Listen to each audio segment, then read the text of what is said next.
आदरणीय श्री विपिन बैंसला जी का रावत।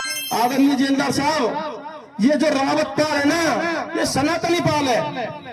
ये उस वीर दादा कान्हा रावत के वंशज है जिन्होंने सनातन के लिए, सनातन के साथ खिलवाड़ करने वालों को बिल्कुल न दबे थे, न झुके थे और जिंदे गाड़ दिए, लेकिन सनातन के साथ खिलवाड़ नहीं होने दिया था। हमारे सभी युवा साथी इकट्ठे होकर आज के दिन इस भव्य यात्रा को निकालते हैं और हमारे बहुत ही सनातनी, हमारे उत्तर प्रदेश के सीएम साहब कहते हैं, बटोगे तो कटोगे। कम से कम मेरा आप सभी से निवेदन है, आप सभी सनातन संस्कृति के लिए एक हो जाया करो। हमारे जो युवा बच्चे हैं, हमारे भारत भूषण जी नेतृत्व करते हैं गौरक्षा के लिए।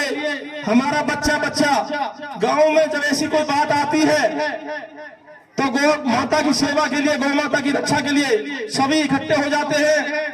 और अभी कल ही लगभग 3-4 दिन पहले हमारे सम्मानित जेलदार साहब अरुण जी बैठे हैं, हमारे जेलदार साहब बैठे हैं सुमेर सिंह जी, बहुत ही चिंतित थे। इनको पता चला कि हमारे बराबर के गांव कोट में एक बूचड़ खाना खुल रहा है, तो बहुत ही गंभीर मुद्दा था।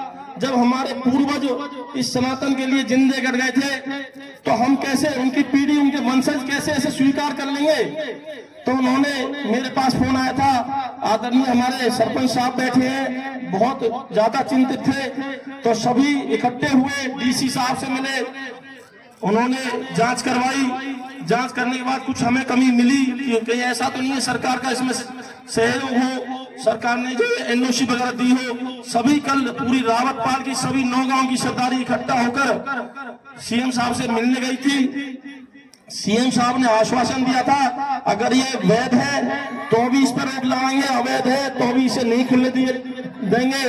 तो जेलदार साहब अरुण सिंह जी, मैं आपको बता देना चाहता हूँ, चाहे ये वैध हो चाहे अवैध हो, ये रावत पाल दादा कान्हा की वंशज है।